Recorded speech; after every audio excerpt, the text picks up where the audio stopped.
Alam nyo, itong si Risa Hontiveros, alam na natin talaga ang galawan. Hindi niya talaga tatantanan itong si BP Sara. Pamumulitika lang talaga ang ginagawa niya laban kay BP Sara. And nakahanap na naman ito sa isyong libro na ipapamigay ni BP Sara sa mga kabataan. Na kung saan ang author ay si BP Sara. Of course, we all know na pinupolitika lang talaga ito nila si BP Sara na mga dilawan dahil alam nilang napakalakas talaga nito. So, of course, lahat ng butas na masisilip nila ay gagawin nila upang pabagsakin itong si BP Sara. At hindi na siya nahiya dahil nabisto siya sa kanyang paghingi ng tulong nung nakaraang 2016 upang siya ay manalo. Ang kapal talaga ng mukha, ano? My heart goes out to Inday Sara. Hug her tightly, Kabaro. Ulul, manggagamit talaga kayo. Ang kakapal ng mukha nyo. Kaya alam nyo kasi malalakas ang mga Duterte. Katulad lang talaga ito ng mga Marcos na manggagamit ang kakapal ng mukha tapos right after pakinabangan ay baliktarin na nila. Napaka talaga nitong mga dilawan tsaka tong si Marcos Bangag, mga adiktos benedictos. Mga walang kwentang nilalang, gamitan lang talaga sa politika. Kaya tama lang na sinupalpal siya ni BP Sara. Ganun talaga pagbakal ang mukha, hindi matitinag sa kakapalan ng mukha. At pati rin pala itong si Leni Robredo, lumapit din pala sa mga Duterte. Ang kapal! Kaya please BP Sara, mag-ingat ka na sa mga manggagamit. Huwag ka nang magpaisa para ka namang hindi taga Davao. Alam ko taga Davao, mga wais. Sobrang bait kasi ng mga Bisaya eh. Next time, lesson to learn na and wag nang magpabudol, no? Kaya pakinggan natin kung paano sinupalpal ni BP Sara itong si Hontiveros. Madam Chair, this is an example of politicizing the budget hearing through the questions of a senator. Ang problema niya kasi, nakalagay yung pangalan ko doon sa libro. At yung libro na yan, ibibigay namin doon sa mga bata. At yung mga bata na yan, may mga magulang na boboto. At yung pangalan ko ay nagkalat doon sa kung saan man ibibigay yung libro. Madam Chair, we commit to send tomorrow everyone in this room a copy of the book. Madam Chair, hindi ko maintindihan yung ugali ng ating resource person. It is a simple question. Paulit-ulit na this is politicizing. Ang VP ang nagbanggit ng salitang boboto. Wala akong sinabing boboto. I'm simply asking, hindi ko ma-imagine we're making so much trouble, so much fuss about a 10 million peso item na itinatanong ko lang simpleng, what is the book about? At ilang kopya ang bibilihin ng gobyerno sa halagang 10 milyong piso at i-distribute. I don't appreciate this kind of attitude, Madam Chair. We don't appreciate you too, Virus. Usually, ang resource persons natin ay nagbibigay ng parehong institutional courtesy sa legislature na ibinibigay natin sa executive. I don't appreciate this kind of attitude. Do you have Madam Chair? Yes, Madam Chair. Hindi ko rin maintindihan ang ugali ni Senator Risa Hontiveros. And I do not appreciate, ano yung sinabi niya?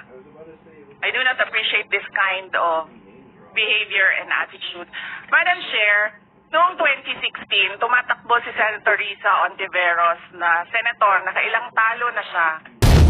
So, Dalawa, Madam Chair. okay, dalawa. Natatakot siya sa pangatlong talo niya, kaya pumunta siya sa Davao. Humingi siya ng tulong. Tinulungan siya ng isang kagawad ng Davao na ngayon hindi na siya sinusuportahan. Humingi siya ng tulong sa akin, thinking na hindi mananalo si President Rodrigo Duterte. Kinausap niya ako ng kinausap doon sa law office ko sa Davao City. Sabi ko sa kanya, o sige, tutulungan kita. Chinika niya ako ng chinika. Tapos umalis siya. Siyempre, hindi naman siya tumutulong kay Pangulong Duterte. Hindi din totoo yung sinabi ko na tutulungan kita. Tinext niya ako. Pwede ba akong mag-follow up sa hinihingi kong tulong sa botos dyan sa Davao City? So sabi ko sa kanya, okay, sige. So, tinawagan ko at sinabihan ko at pinakiusapan ko ng pinakiusapan si former Congressman Milen Garcia. Sabi ko sa kanya, Kong, tulungan mo ito. Bigyan mo na lang ng ilang barangay mo at ilang mga leaders mo. Ayaw pa siya tulungan ni former Congressman Milen Garcia. Pinakiusapan ko ulit, Kong, please tulungan mo na lang. Nanalo na siya at nung nanalo siya, anong ginawa niya? Siya ang pinakaunang umatake kay President Rodrigo Duterte. Anong tawag sa ugaling ganito?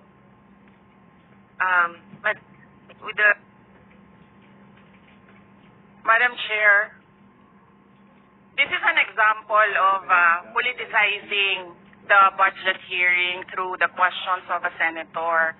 Ang problema niya kasi, nakalagay yung pangalan ko doon sa libro. At yung libro na yan, ibibigay namin doon sa mga bata. At yung mga bata na yan, may mga magulang na boboto. At yung pangalan ko ay nagkalat doon sa kung saan man ibibigay yung libro.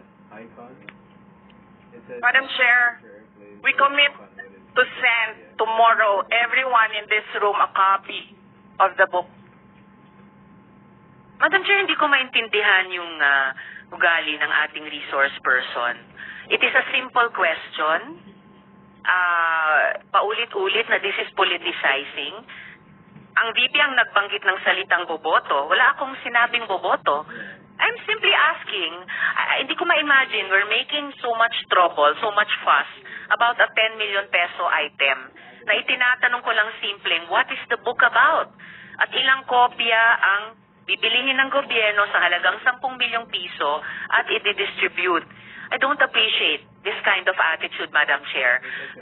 Usually, ang resource persons natin ay nagbibigay ng parehong institutional courtesy sa legislature na ibinibigay natin sa executive. I don't appreciate this kind of attitude. Madam Chair, Iyak na, Risa. Yes, Madam Lagot Chair. ka.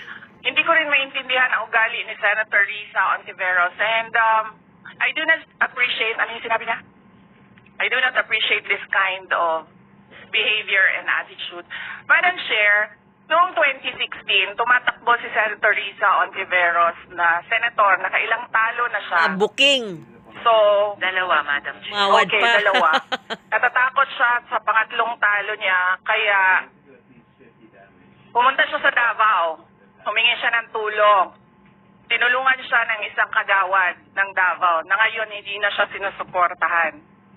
Humingi siya ng tulong sa akin, thinking na hindi mananalo si President Rodrigo Duterte. Kinausap niya ako ng kinausap doon sa law office ko sa Davao City. Sabi ko sa kanya, o sige, tutulungan kita. Chinika niya ako ng chinika. Tapos umalis siya. Siyempre, hindi naman siya tumutulong kay Pangulong Duterte. Hindi din totoo yung sinabi ko na tutulungan kita. Ay, ay, ay. Huli ka na. Pinex niya ako. Pwede ba akong mag-follow up sa hinihingi kong tulong sa boto dyan sa Davao City? So sabi ko sa kanya, okay, sige. So, tinawagan ko at sinabihan ko at pinakiusapan ko ng pinakiusapan si former Congressman Milen Garcia. Sabi ko sa kanya, Kong, tulungan mo ito. Bigyan mo na lang ng ilang barangay mo at ilang mga leaders mo. Ayaw pa siya tulungan ni former Congressman Milen Garcia. Pinakiusapan ko ulit, Kong, please tulungan mo na lang. Nanalo na siya at nung nanalo siya, anong ginawa niya? Siya ang pinakaunang umatake kay President Rodrigo Duterte. Anong tawag sa ugaling ganito? Ang gagamit. Bistado ka na, Risa. Ang kapal mo. Parehas kayo ni Trililing nagagalit dahil hindi na tulungan si Trilly Ling na maging Vice President ni PRRD before. Kaya inaatake nyo ang mga Duterte. Yan ang katotohanan. Kaya ngayon, pinopolitika nyo naman ang napakaliit na bagay, ang libro. How about the PhilHealth? Pera din ng taong bayan nyo. Nasaan na? Until now, hindi pa rin maibalik-balik. Why until now, wala pa rin balita regarding doon sa pera na kinuha nyo sa PhilHealth?